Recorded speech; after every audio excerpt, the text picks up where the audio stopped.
Start clean with Clorox, because Clorox delivers a powerful clean every time. Because messes happen. Because... I like a charcoal mask. Great, because why would I put that on my face when I could drop it in my sink? This is what I get for multitasking. Ugh, why is charcoal so sticky? Hello? Hey, Janice. I am so sorry. I thought I was on mute. No, we don't need to reschedule. I'll just stay off camera. Ooh, yeah, that happens. So start clean with Clorox. Use Clorox products as directed. This Choircast podcast episode is brought to you by Maria Francesca French, author of the newly released book, Safer Than the Known Way, A Post-Christian Journey. If you have moved past traditional notions of God, beyond mechanisms of belief, and find yourself relentlessly curious about what might be next, this book is for you. This and more in my new book, Safer Than the Known Way, A Post-Christian Journey, out now. Liminal. The word 1,000 miles wide but small enough to fit into the present moment. It describes an in-between place. We live most of our lives within this space, not quite ever arriving at our idealistic final destination. We spend so much of our energies on our best impersonation of who we wish we were, until we can't. But in sneaks a dark night of the soul, or perhaps a mystical experience. Our way of being has an error loop introduced. Today we call that deconstruction. Welcome to the Liminal Living Podcast, where we teach you how to be here, how to traverse these spaces, and where we can go if we remain humble, open, and honest. All right, I'm getting serious now. Are you serious? Yeah, I'm good. Let's go. Let's roll. All right. Well, welcome to the Liminal Living Podcast. My name is Dr. Tom Rundell, and I am the host of this podcast. And today I tried a fun little experiment, and I'm bringing on a co-host, my good friend, Dr. Paul Jones from Alabama. How you doing today, Paul? I'm great, man. How are you? I'm doing all right.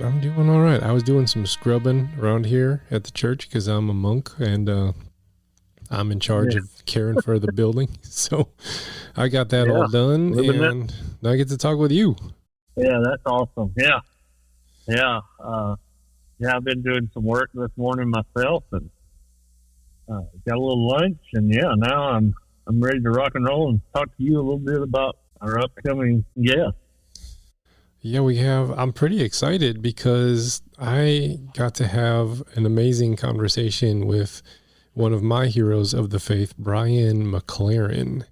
And he's pretty cool. He was on my list of maybe I can get him after 3 years of doing this. And then I just found myself here after a year, and Brian was willing to talk with me. And I thought that was pretty cool. What kind of background do you have with Brian McLaren? What kind of knowledge and whatnot do you know about this guy?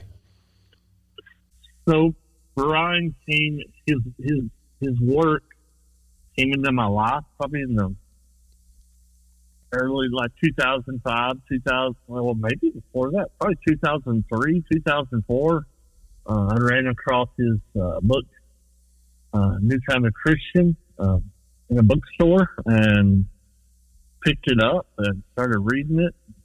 Actually, this shows my age. I remember buying the book on CD as well, and listened to it when I was traveling, and loved hearing that story. But yeah, he's been an influencer in my life since early 2000s, and so he's just a kind, gentle person who lives out that generous orthodoxy he wrote about. So it's pretty awesome. You got to talk to him. So I was pretty geeked because I was probably in a little more of a fundamentalist sphere, and I didn't read Brian early when he was coming out because he was in the emergent club that was dangerous to be reading those guys. Yeah, and but then later I started to read his stuff and think to myself, man, I should have read this guy a lot earlier. Yeah, he's just a great, gentle soul, and I love him. So let's lose people on this conversation that I had with Brian McLaren, and we'll kind of give some post stuff later on. Sound good? Sounds good. All right. right, Brian McLaren, welcome to the Liminal Living Podcast. It is such a pleasure to see your face on my computer today. Well, thanks. It's a pleasure to be with you. And I love the name of your podcast. Yeah, I did my doctoral dissertation on liminality as a spirituality of the Bible. And that was about 10 years ago. And I've just been exploring that ever since and expanding upon it. So That's beautiful. yes, I've had many teachers, and you have been one of those voices. So I'm really just both honored and starstruck to be talking with one of my heroes today. Well, thanks very much. I am honored to be invited. Now, what comes to mind when you hear liminal living? And that's the name of our podcast. So what do you think about that? Yes. Well, first of all, I'm attracted to anything that's talking about living. It's so easy, especially in the world of faith and spirituality and religion, to talk about ideas and concepts and notions and beliefs. And at the end of the day, I think what matters is how we live, how we love. And so that word living sure rings true. And then the idea of liminality has also intrigued me. This sense that, this is always true. Just to be alive in time means that we're on the threshold of the future and just passing through the threshold of the past. So we're always in motion and in process. So I just love that title. And to think about how we live in times of change is deeply relevant. And as you know, it's a big interest of mine in my current writing project. Yeah, I just was reading your book today, and I've been taking my time with it because, as you said in chapter 1, it is hard. This is life after doom, and you do give some content warnings, like this is going to be a tough read. And to be honest, I put it off for a little while because I didn't want to dive headfirst into the doom that it was. But then, the calendar said I got to talk to you about your book, so I dove in, and I found that you have this gentle approach that's very honest, but you're also bringing like this contemplative wisdom to it. And I don't know, you're like just a honest, gentle voice. I think that was very prophetic without being very hostile. So I think this book is just a wonderful book.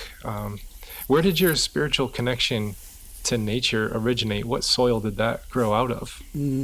Yes. Well, I just by the grace of God and good fortune, I was born in a little town in a very rural part of southwestern New York, a place called Olean, New York. And so I grew up on, I don't know, maybe an acre of land out in the country. And my earliest memories are as the snow melted, seeing the green of grass come back, or having my dad lift me up above his head to look over the rim of a robin's nest in a little white pine tree next to the house, or flipping over rocks in the creek next to the house where there were fossils in almost every rock. It's a limestone area there. And so seeing fossils and learning what they were, and then lifting the rock and seeing the crayfish or the salamander or whatever, that's been part of my life, and I've never been able to shake it. And you also grew up in the Christian faith, and you were a pastor for a long time. Was there ever a time where your love of nature and the environment was in conflict with your Christian faith as you held it? Well, I mentioned those fossils in the rocks, and I grew up in a very conservative form of Christianity that told me that the earth was 6,000 years old, and we had to interpret the Bible literally, which even at a young age, I thought this is kind of silly. But it's what we were required to at least say that we believed. And I think many, many people actually did and do still believe it. Although I think more people have doubts than that they're just not allowed to admit. But yeah, there was a lot of conflict there. And even when I became more articulate about my concern about the environment and our need to live more respectfully and reverently with the earth, I found new kinds of conflict with some in my religious community. I don't think it was conflict with the Bible. I certainly don't think it was conflict with Jesus and what he was about, but it was conflict with how the biblical message was interpreted by my religious community, where they basically, the way they had interpreted the Bible required them to believe that God didn't really care about the earth. All God cared about was human souls that would kind of be sucked out of our bodies, that God would be very happy to destroy this physical world and get all of us into a spiritual realm in heaven, which strikes me now was a theology that was perfectly suited to support the aims of an unfettered capitalism.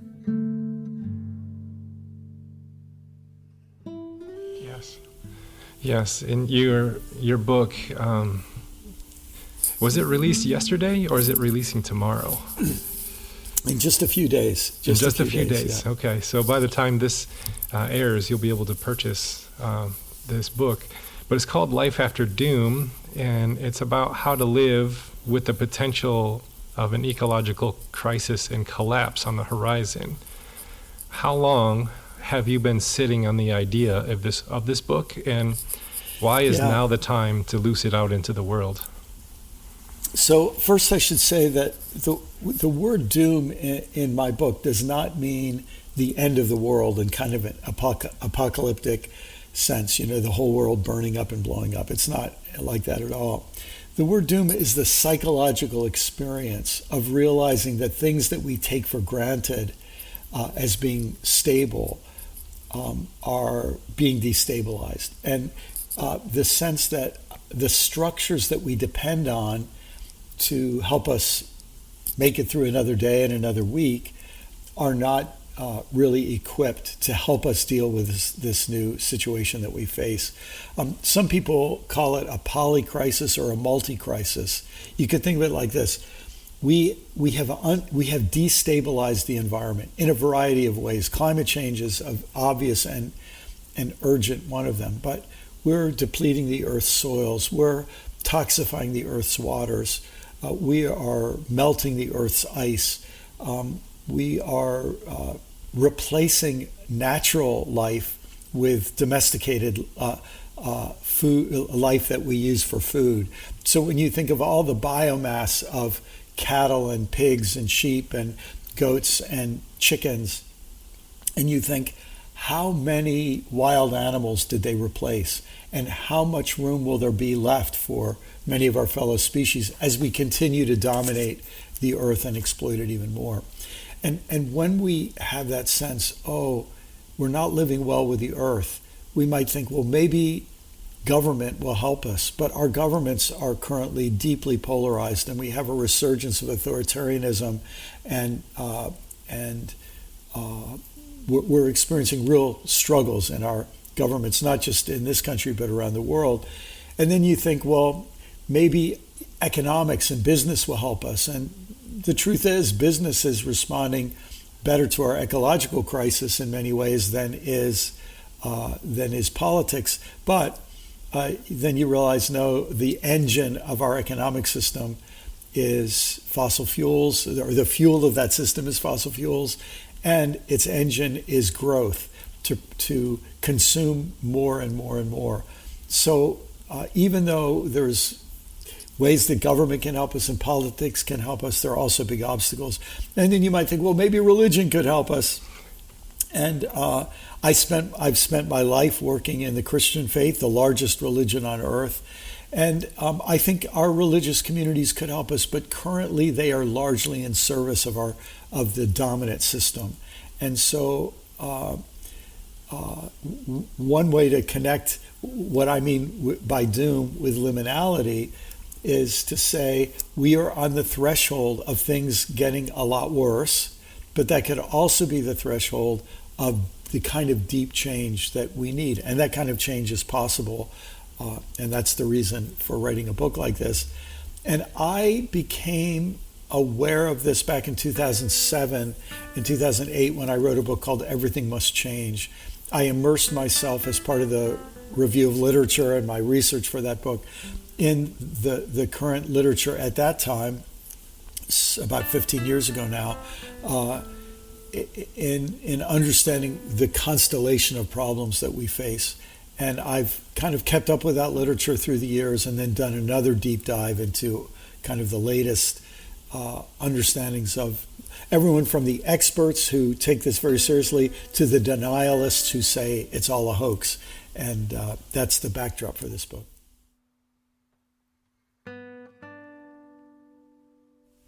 Yeah, you clearly spell out our present situation, and the four possible outcomes that are, ranging from a version of catastrophe all the way to mass extinction. But none of the scenarios have smooth sailing, on the horizon at all. Yes. I really like your approach to the book is not just saying we got a problem and here's economic solutions, here's business solutions, here's governmental, political solutions. You come at it with like this contemplative approach that's rather practical. Yes. And you quote Richard Rohr when he says, contemplation is meeting all the reality we can bear. Do you think that the rising depression numbers in younger generations is kind of tied to them seeing more than they can bear, and probably more than my generation, your generation has been asked to, but they're also not given the tools to handle it? Yes, I think that's very much the case. There's a whole new field called climate psychology of people who, of psychologists who are getting growing numbers of young people and older people as well, who feel, how is the world just going on more or less as normal when the science is making clear that that normal is very, very fragile. And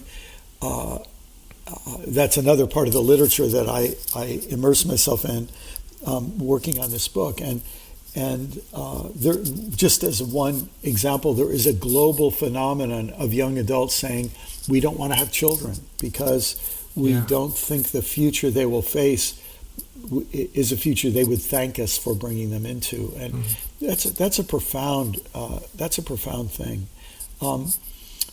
So I think this stress is growing on many levels. I think in a certain way, the intensity of denial of climate, denial of our other struggles that we face, and the attraction of conspiracy theories and so on, I think these are in some ways understandable psychological reactions to this growing sense of dread or this growing sense of anxiety, that we're facing problems that we don't have structures to solve. And you mentioned a contemplative approach, and yes, the irony about this is that this is a time where we need spiritual help. That this crisis that we face it is a technological crisis, but it's not only a technological crisis. It is an economic and political crisis, but it's not only those things. It is a need for spiritual rewiring, and a need for spiritual revolution. What has been called a revolution of the heart. And that to me is where contemplative spirituality becomes so important, because when we don't just need new thoughts, but we need a new way of thinking. We don't just need new information, we need a new kind of inner formation to imagine different kinds of futures. Because I've spent my life as a committed Christian and in ministry in various forms, I think that's what we actually are supposed to be about. Yeah, I like that. And we just had a dry run here in 2020 of a societal collapse, and we did not step up to the plate well, especially the church. We did not. Did you make any notes in to say, well, this is how we step up here? Does that give you kind of project that into the future on how we might step up in the future? Well, Yeah, I mean, it's really a mixed bag, isn't it, Tom? Because so many people did step up. You think about those healthcare workers that showed up day after day after day. I was talking just a few months ago to a hospital worker who told me he was having to, now a couple of years later, take a leave of absence because of this sort of delayed PTSD that he was experiencing. Oh, wow. He said he went so many days in the early rise of the pandemic, working in a hospital that was understaffed for the number of people coming in, watching so many people die in such a fast time. He said, he'd never been in a war, but he felt like he had been in a war zone. I imagine it's how healthcare workers feel in Gaza right now, and so many other people in Gaza right now, as they're put in an inhuman, horrible situation. And I think that when we see trauma come and crisis come and disruption come, some people they show up with their best selves, and to me, those are the people I want to pay attention to, because it's absolutely predictable that other people will show up with their worst selves, and you can't really scold them for it. They just weren't prepared. They didn't know how. Nobody prepared them for hard times, and so when the hard times came, they became pawns for autocratic leaders. They became pawns for conspiracy theories, and I hate to say it, but human anxiety is an energy source that other people learn how to prey upon, parasitize, and use to make money, to gain power, to gain attention, and that will always happen. Mm-hmm. So I think the work, it's why I'm so honored to be here with you, Tom, because I think this is one of the things that thousands of podcasters around the world are doing. They're trying to say, let's get good ideas and good conversations out to people. Let's help people get inwardly prepared so that we'll be able to show up with our best selves. Yeah. I like what you said about anxiety being an energy source. And yes, I naturally an empathic person where I can walk into a room and sense who's anxious and who's hostile and all that. And that has translated into my pastoral experience as a pastor by performing lots of funerals. And I did 30 funerals last year. And, there's something about you walk into the room and everybody's anxious, whether, you're doing a funeral for an infant, a teenager, a young mother, or, an older saint, senior citizen. There's an anxiousness in the room that I'm able, you say it's an energy source. I don't know how it happens, but it's like I name it and then I release it through talking about grief. And I don't spiritualize it away. And how would we do this in the spheres, different public spheres that maybe economic and political? How could we perform that release of the anxious energies to be healed in those spheres? Yes. Well, as you know, Tom, I titled each chapter in the book around with just a short kind of a pithy statement that I think will help us have some things to carry with us into these times. And one of those chapters is called Send in the Poets. Oh, I love that one. That was a good one. And because it addresses exactly what you're talking about. We need people who will give us permission to do two things that we don't often put together. One is to grieve what is lost. But the other is to praise or celebrate or appreciate. Because in grief, when we're losing something, often is when we more fully appreciate it than we ever have before. Any of us who've lost a parent or a person dear to us, we love them before, but in losing them, we appreciate them more deeply. As a wise person said, things reveal themselves as they pass away, and we see more fully what is being lost.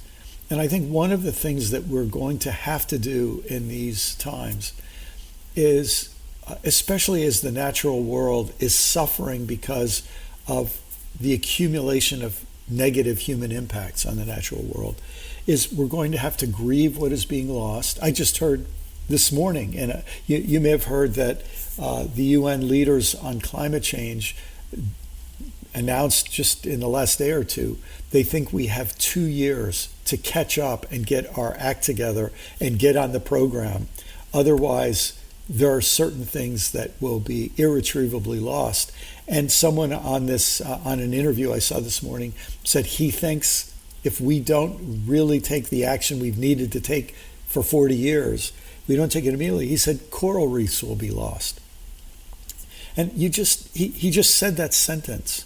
And then you think, how will people process that, And any of us who've ever snorkeled or scuba dived and been mesmerized and moved to ecstasy and worship, looking at a living coral reef, to think of their loss, there's great grief. And while they're still with us, we want to appreciate them more than ever. And maybe greater appreciation will help us have more energy to save them. But I identify with you so much in my years as a pastor. I always felt that as leading a memorial service or a funeral, we had this holy ground to think about the real depth and meaning and gift of life, and I think that's a spiritual opportunity in these dangerous times. Yeah, I like what you named there. You said there needs to be a space to grieve, but also that grieving shows you, its identity, what it was, and there's a celebration. And in a funeral, I always make sure to talk about the reality of grief, but I always also try to capture all of the stories that embody this individual, and then either let family tell them, or if they're not comfortable doing so, I try to tell them as if I were sitting around a table at a family reunion. And there's a lot of laughing that happens at a funeral that's very unexpected when you think about funerals. It's not as solemn as you think, but there's a lot of laughing, but there's also a lot of naming in that grief process. And I think it's important to bring that out into other spheres as well. Yeah. Tom, maybe I could just share with you, a dear friend of mine, we were talking on the phone 10 days ago or so, and he said, well, Brian, you've written this very intense book. I'm sure it took a lot out of you, and now you're having to get around and talk about it. And he said, how are you holding up? And I said, the irony about this is that I feel a deep joy. I think there's joy that comes when you try to tell the truth, even if it's a difficult truth. There is a joy that comes when you try to tell a truth that needs to be told, But also, this experience has made me appreciate the things that are in danger.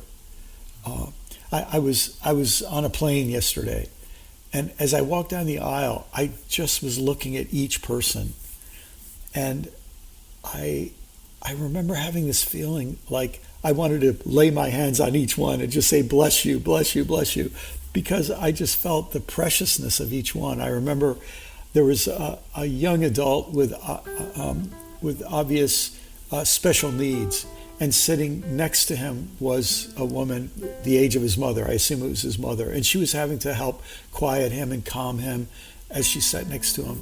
And I just, because there is a good bit of people with special needs in my family, and I know what's involved in being a parent to a child with special needs. I just, as I walked by, I looked at that woman, and I just felt filled with tears about her love and the commitment she has. I went a few aisles farther, and there was an older couple holding hands, and I just thought, what a beautiful thing. And when you see the fragility of things, you, I think, have a greater appreciation for them. And that's something I've been experiencing that I don't think I could have predicted to be as real as it is.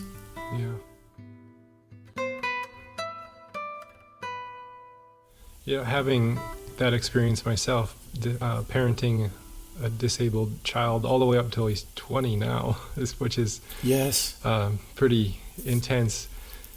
Yes.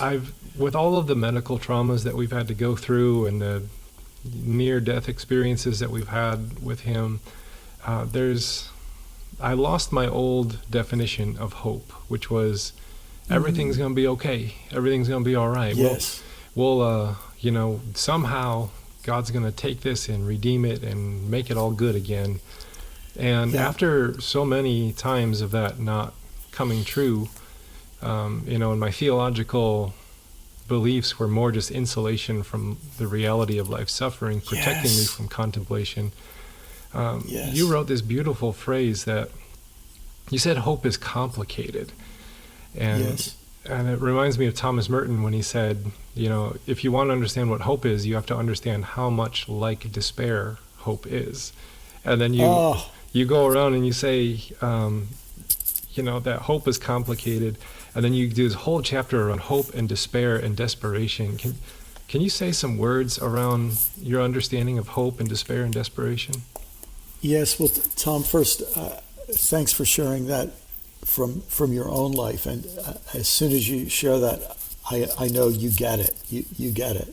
And what you said about our theology often insulating us from reality, giving us a kind of pretend world where we don't have to face our grief and where we don't have to face the real challenges.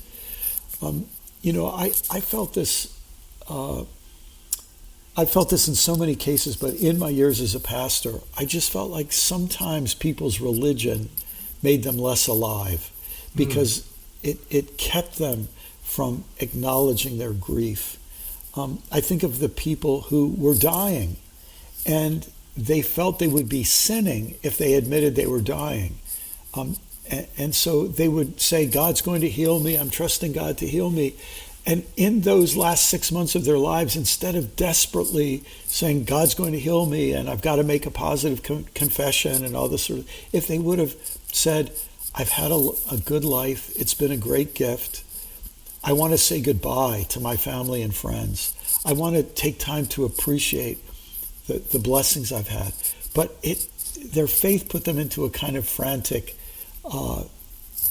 race against that, and I think that was not good for them, and it was not great for the people around them either. Not to criticize them, they were doing the best they can. Yeah. But when I was grappling with this subject, and I didn't have a title, I didn't have a firm idea for a book, but I knew I wanted to write about the complexity of hope. That's when I actually felt this is a book I need to write. So I'm glad you tap into this.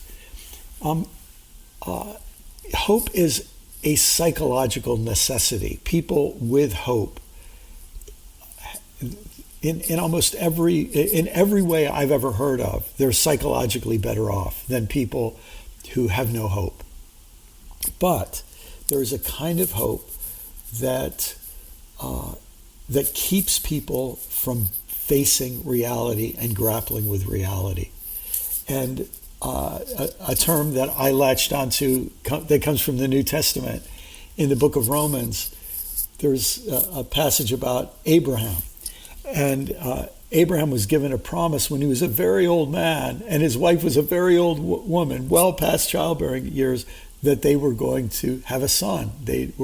And Sarah hadn't ever had a child. So they were going to have a son in old age.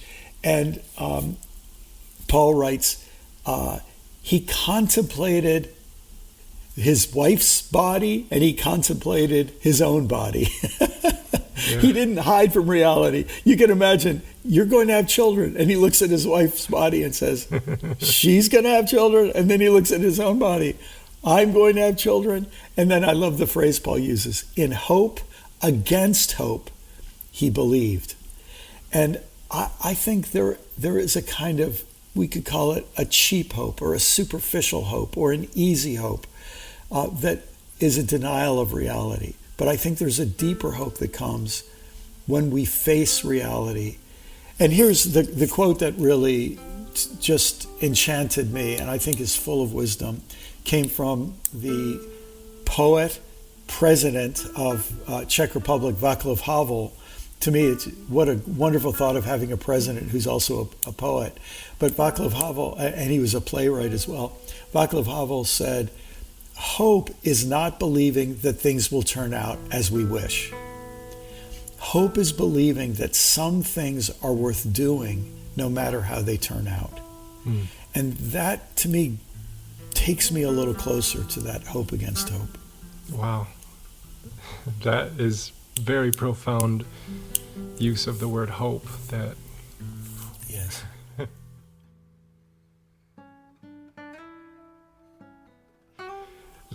Now you do get into the complexity of our situation with economics and politics, and it kind of reminded me of a very funny meme. Memes are something that kind of psychologically gives me a release because it gives me a little bit of a chuckle. But Yes. You might think this one's funny as well. But there's a Tyrannosaurus Rex in a prehistoric picture, and then there's a picture of the comet or the asteroid that's coming to wipe them all out in the background, and then there's a speech bubble coming from the Tyrannosaurus Rex that says, "Oh shit, there goes the economy." Oh, that's perfect. It really is. And I think that, you criticize capitalism and colonialism because they're designed to produce two things, waste and profit. And then you spell out in detail how this paradigm is killing the planet. And I've noticed that younger generations are not as drawn and is not as optimistic about capitalism as generations past. What does the indigenous wisdom have to teach us about what could be next if we make it out of this present situation? Yes. So let me just say something about, you and I and people older than us were really shaped in a world where that was a battle between capitalism and communism or socialism. Yes. Let's just say Marxism to hold the whole thing. And one of the insights that really changed my understanding of my whole upbringing was when I realized that capitalism and Marxism are two forms of industrial economies. If I could say it this way, they're two forms of economies that exist to exploit the earth.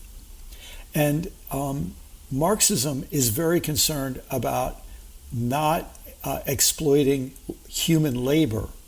And capitalism is very interested in not limiting production of profit.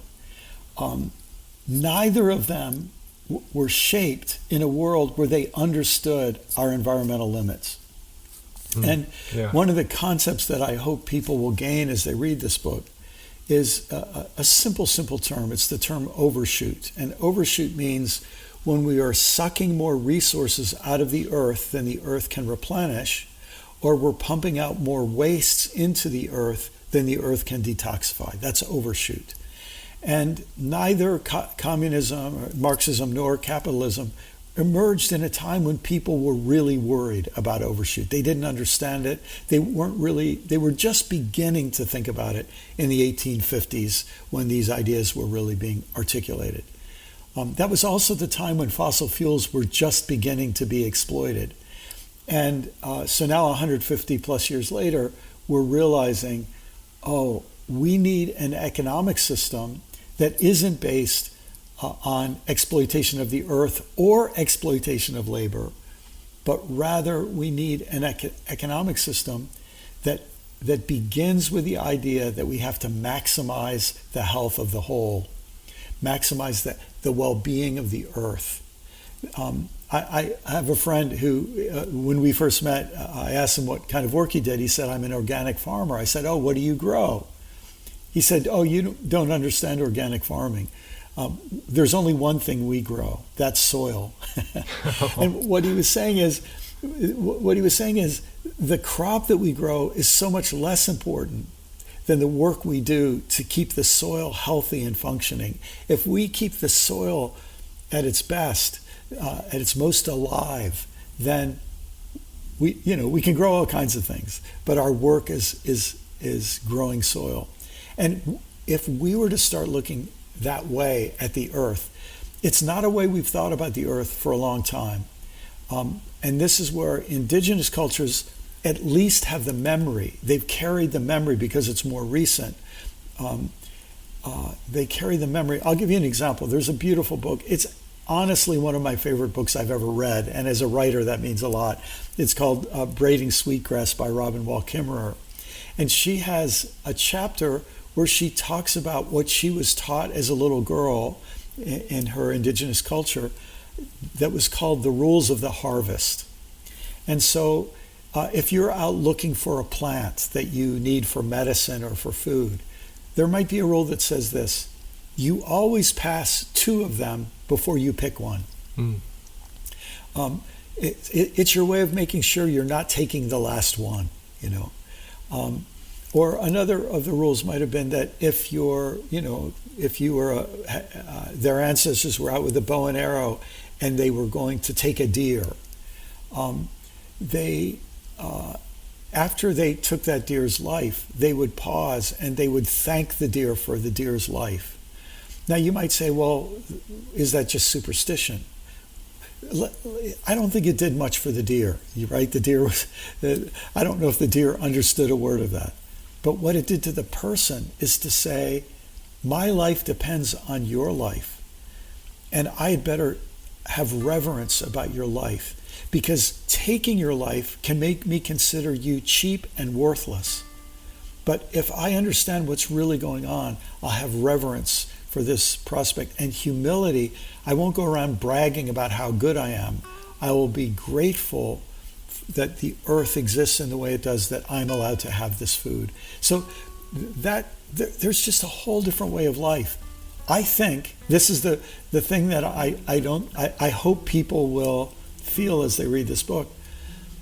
I hope people can imagine disentangling themselves from whether it's Marxist or capitalist assumptions, disentangling themselves and being able to imagine a different way of living with themselves and with the earth and with each other. And for me as a Christian, I would say, when we live wisely with ourselves and the earth and each other, we're living wisely with God. We're loving God as we love our neighbor and ourselves and the earth.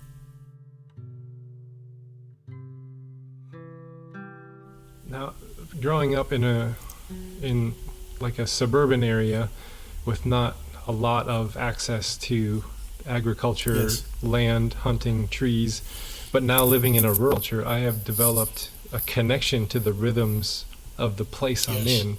You know, I know when the sun sets in certain spots on the, the horizon at different points of the year. I know the constellations where they are in the sky at different points of the year. I feel connected to the rhythms of the place I'm in. I even grieve.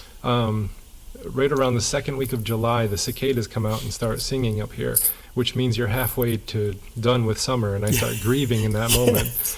And but that's not something I had in my childhood growing up in a suburban neighborhood. How can someone in like the Bronx or even just a suburban area of a large city have this kind of connection to nature and earth and the sources of our food?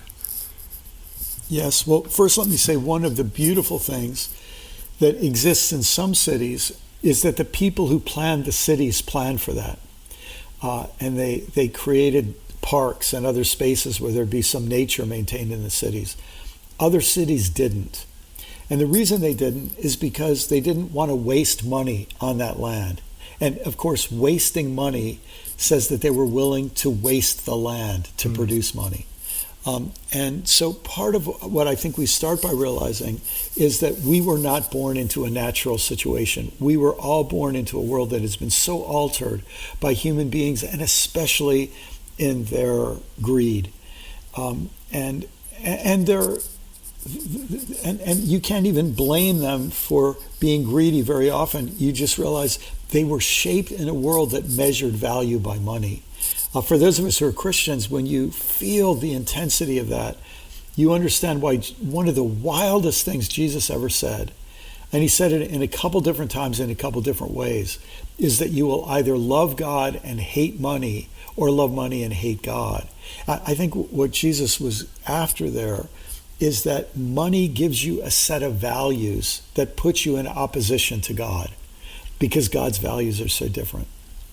But what I'd recommend is people either find a way, find the places in their city where they can find some taste of nature, or they create one. And so that might be as simple as a person saying, I'm going to get an aquarium. I need to care for life in some way. Or I'm going to plant a garden on my balcony if that's all that I have. And if I don't have a balcony, I'm going to find some church or some place nearby that has a little bit of lawn that they'd be willing to turn into a community garden. And this is happening all over the place. One of the things I'm excited about, one of the chapters in the book is imagine safe landings.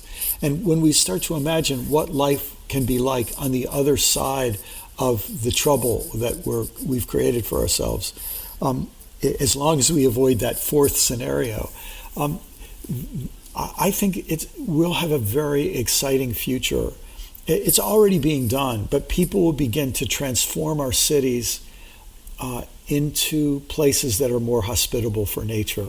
I was in the city of Charlotte, North Carolina over the weekend, and they put me in a hotel where I was on the 19th floor, and so I could look down from that floor on the tops of the buildings, and there's all this flat space on buildings. None of the buildings that I could see from my hotel room have done anything with their rooftops, except one. And there was one I looked across, and they have created a huge garden on the top of the roof.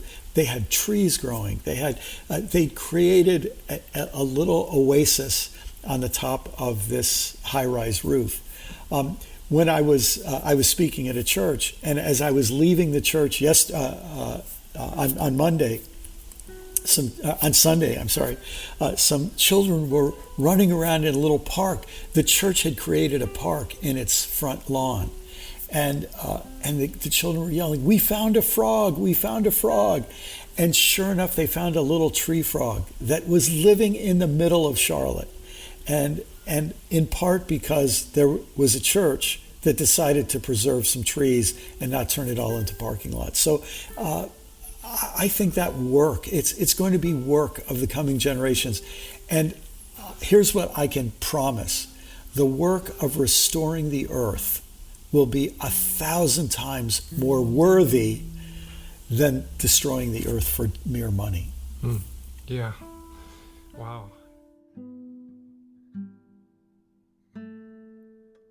I like, we bring the church into this conversation, and you mentioned the church built a park and kids were able to experience nature and find a frog. But then you have the other end of the spectrum, and probably my favorite quote of the book, I'd just like to read it. You said, "Conventional Christianity has too often become little more the highest bumper sticker on the gas guzzler of our unsustainable civilization, providing moral cover for a suicide project, and has become one of Earth's primary forces of doom." So first, wow. Second, can you say some more about how the modern deconstruction movements might be breaking free of this, and how they've seen this, and what you see from your vantage point? Yes. Well, thanks for that question, and I'm glad that quote struck a chord, and I'm sad that there's any truth to it. It's tragic. Let me just say something about that powerful and often misunderstood and abused word deconstruction. I think the best way for people to understand deconstruction in its historical context is to go to Europe in the late 1940s, 1950s, and early 1960s, and to try to imagine, for those of us in the U.S., this is important for us. We have to try to imagine what it would have felt like to watch Europe descend into world war in the 1930s into the 1940s. Especially when Germany was at the epicenter of it, because everyone looked at Germany as the most advanced intellectual country in Europe. And the European intellectuals, many of them started asking, how could this happen in Germany? How could this happen in Europe, but especially Germany? And so what they had to do is look at the construction that they had made of European intellectual culture. And they had to say there was something wrong with our intellectualism that allowed us to become vicious, cruel, heartless, inhumane. And so they had to do self-examination to say, look at what we've done.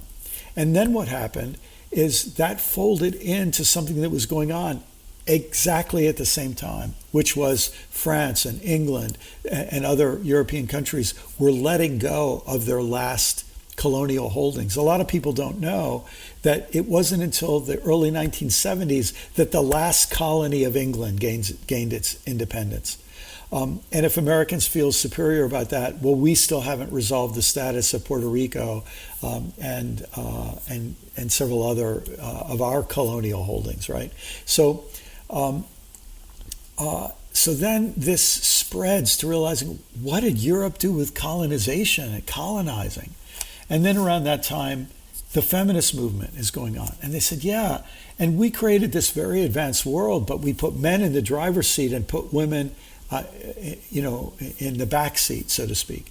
And look at what we've done to women. And then, and so the questions just began to multiply. By the 1960s, people are saying, and look at what we've done to the earth. And so when people use the word deconstruction, what it means is we look critically on the world we've constructed. We face the harm that has been done. We try to face it as deeply and thoroughly as we can. Because, add one more detail to that epic in history, when Americans detonated nuclear bombs, people say, what have we done? And those who recently saw the movie Oppenheimer were brought to face something that many of us Americans have just avoided, for generations now. And when this kind of soul searching comes, it causes us to say, the way we have been doing things is not the only way to do them. There is another way. I think there's a biblical word for this, and it's the word repentance. But repentance doesn't just mean feel guilty for what you've done. It means take a second look at how you currently think and imagine that there are better ways to think. It's not just what you think, it's how you think. It's not just what you currently value, it's how you value things at all, the whole framework by which you make decisions about what's valuable. And I think that's the opportunity that we face now. And it's one of the things that I hope this book will give people permission to do, to start imagining better ways of living. Yeah, and I think that this religion has become the insulator of the current way of thinking. And and now people are breaking out of that, and because I think they're forced to, their despair and their lack of hope in what religion is doing to them are forcing them outside of the bounds because they think bigger. And there's a new realm of psychology about religious trauma that's developing. And so much of what we've done with the faith has been just to preserve the power structures and way of thinking that exists. And when I talk with somebody who has identified with the deconstruction movement, and they say, I'd like to read the Bible again, but I don't know where to start. I always say, start with Jesus and start with the question, how is this a criticism of the thing that hurt me? And when you read the Gospels with that question in mind and with those lenses, you start to see how what we have constructed with the kind of the church institution that exists is much like what the early Hebrew people constructed with their temple system. And Jesus goes in and topples everything. And then you see all of his language of apocalypse is aimed towards the falling of this temple, which was their center of gravity. and then telling them to head for the hills because, you're going to have to find new ways of being around new centers of gravity. Let's do it around a table instead of a temple. And you start to realize all of these things that we've constructed, we keep recreating the power structures that was. How do we get out of that cycle? Because soon we're going to have to organize the new thing, and the new thing will be an organized power structure, and it will be in danger of being the abusive thing that we just ousted. So well said, Tom. And I think that's why you understand why I would want to write a book like this, even though it faces people with some emotionally challenging scenarios. When we start to, as Richard Rohr says, when we face all the reality we can bear, we get an idea of how different the mindset we need going forward is from the mindset that brought us to where we are now. And I suppose there's not too much more I can say than that at this point, because until we understand what a different kind of wisdom and intelligence we need than the wisdom that we've spent our lives developing, until we understand the gap between those two, we'll be so tempted to just keep using our current set of values, our current set of assumptions. And that's why, interestingly, and I think I'm so happy that people come and ask you about the deconstruction process, because they're getting such wise counsel from you. But then you understand, you go back and see why Jesus would use a term like, you must be born again. He wasn't talking about having some cheap little conversion experience after reading a sales booklet. He was talking about, we need a whole new kind of humanity. We need a new humanity with a different value system. Right. And that, to me, is our moment that we have right now.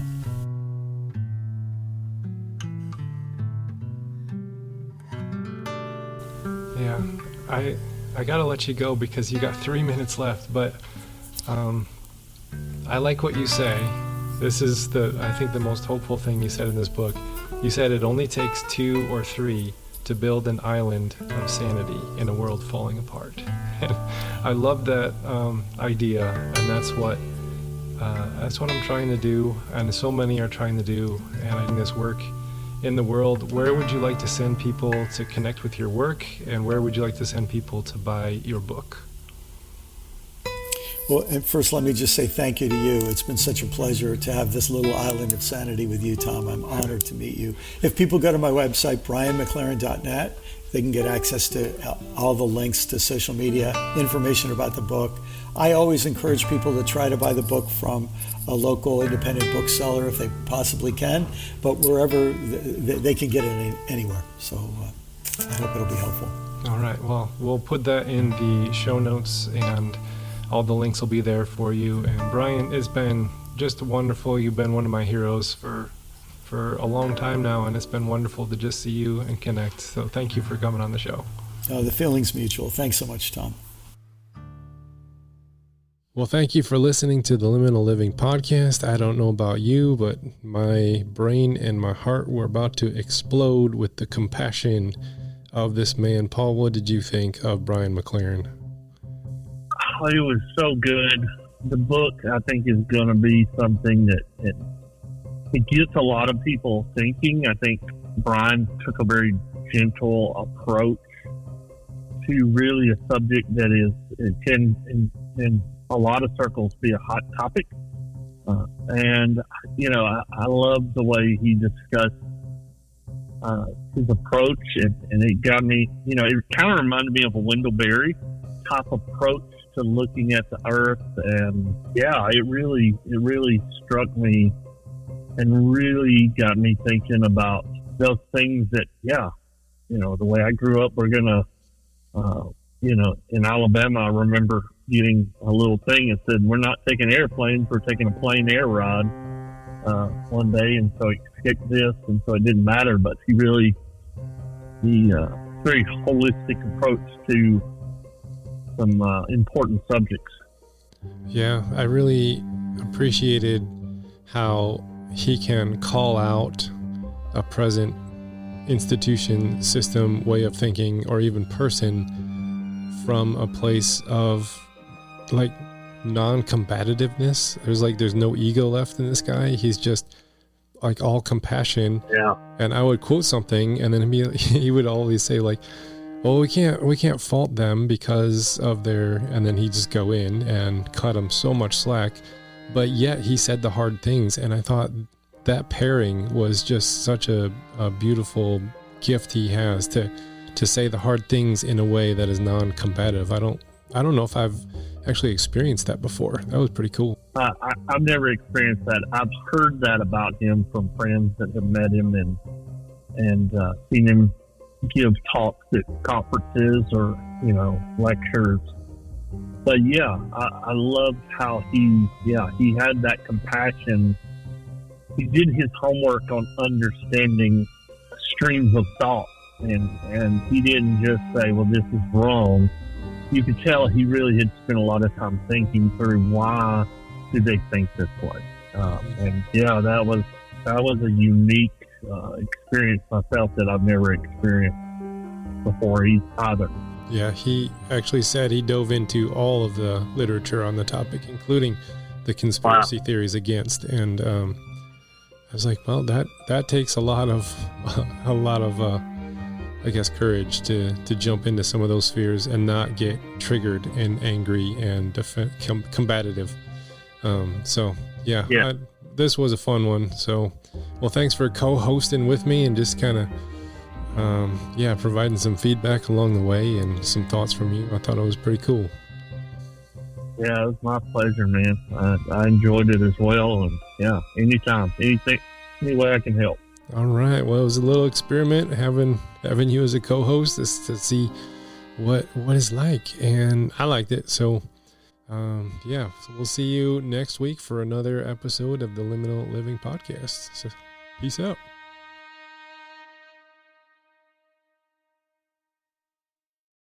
How about Captain Crunch's Crunch Berries with breakfast? Whoa, Dad, we're on Crunch Island. He's Jean Lefoot. And he stole our crunch. Quick, the zip line.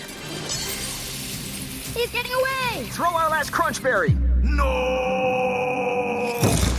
No one steals my Crunch Berries. I think you mean my crunch berries. Choose your own crunch venture with Cap'n Crunch.